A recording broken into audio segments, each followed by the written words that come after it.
और भले ही देश की विपक्षी पार्टियां लगातार चुनाव आयोग पर सवाल उठाते आई हों, लेकिन अमेरिकी राष्ट्रपति डोनाल्ड ट्रंप ने भारत के चुनाव प्रक्रिया की तारीफ की है। न्यूज 18 के मैनेजिंग एडिटर अमीश देवगन की देखिए ये खास रिपोर्ट। दुनिया सीखती है, बस सिखाने वाला अच्छा होना चाहिए, और भारत तो दुनिया को सिखाता आया ही है। हालांकि हमारे अपने लोग भारत की काबिलियत पर शंका ना सिर्फ खुद करते हैं बल्कि दुनिया में भी बदनामी का पूरा इंतजाम करा देते हैं। कैसे, ये आगे आपको समझाऊंगा और बताऊंगा। पहले हमारी काबिलियत की लेटेस्ट स्टोरी सुन लीजिए। भारत के मुख्य चुनाव आयुक्त ज्ञानेश कुमार ने कहा कि एसआईआर के लिए ना सिर्फ चुनाव आयोग की हिम्मत चाहिए बल्कि मतदाताओं का सहयोग भी चाहिए, भरपूर चाहिए।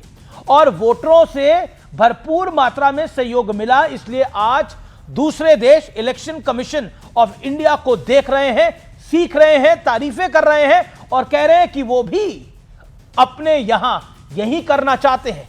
इस बयान के बड़े गहरे मायने हैं, क्योंकि हमारा विपक्ष ज्ञानेश कुमार से कितना प्रेम करता है, कितनी नफरत करता है, ये किसी से ढका छिपा नहीं है। प्रेम यहां पर नफरत का मतलब है, लेकिन व्यक्ति मायने नहीं रखता व्यूअर्स।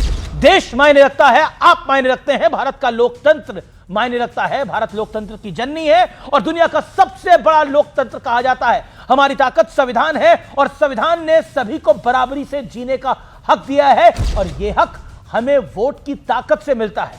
आरोप यह है कि सियासी फायदे के लिए एक पॉलिटिकल वर्ग वोटिंग की प्रक्रिया पर प्रश्न चिन्ह लगाने का भरसक प्रयास करता आया है। ईवीएम खराब है, चुनाव आयोग सरकार के लिए काम करता है, फर्जी वोटरों के नाम पर वोट चोरी हो रही है, मुख्य चुनाव आयुक्त खराब है, सरकार तानाशाह है, वगैरह वगैरह वगैरह।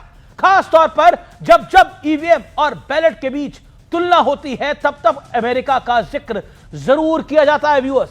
कहा जाता है कि अमेरिका जैसा डेवलप्ड देश बैलेट से चुनाव कराता है, जबकि वो आसानी से तकनीक का इस्तेमाल करने की काबिलियत रखता है। यानी ईवीएम पर सवाल उठाने के लिए अमेरिका को ढाल बनाना हमारे देश में सामान्य सी बात सी हो गई है। ऐसे में तमाम महानुभवों पर अमेरिकी राष्ट्रपति डोनाल्ड ट्रंप के एक बयान ने एटम बम गिरा दिया है दाएं से।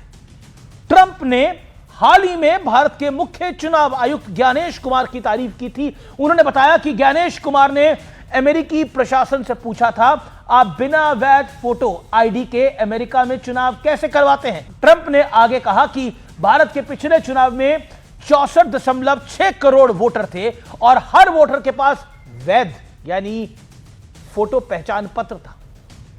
डोनाल्ड ट्रंप ने इसी बात को आधार बनाकर सेव अमेरिका एक्ट पास करने की अपील कर डाली थी। दुनिया गोल है, life is a complete circle viewers. America के बैलेट से ईवीएम के प्रति दुष्प्रचार वाले हथियार की धार खुद अमेरिका ने ही फुस कर दी और अब जब मौका मिला है तो सीईसी ज्ञानेश कुमार ने सदी हुई भाषा में अपने संवैधानिक कद और पद के दायरे में रहते हुए परोक्ष रूप से उन तमाम लोगों को जवाब दे दिया है जो भारत की काबिलियत को कटघरे में खड़ा करते आए हैं। इत्तेफाक देखिए, उधर डोनाल्ड ट्रंप का बयान आया, इधर वोट चोरी के गीत गाने वालों का ट्रैक बदल गया। आजकल वो मनुस्मृति पर ऐसे ही दावे कर रहे हैं जैसे कल तक वो वोट चोरी पर कर रहे थे।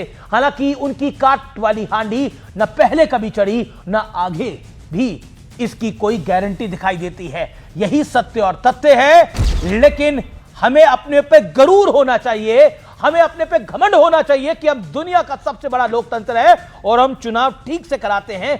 बल्कि ये वही है कि हम सांप सपोलो वाला देश है, ये नैरेटिव वही बनाने की कोशिश है। लेकिन दुनिया अब डंका मानती है, लेकिन अपने यहां के कुछ लोग जो हैं वो शंका करते हैं। लेकिन शंका वालों को शंका करते रहने दो, आप डंका बजाते रहो भारत का।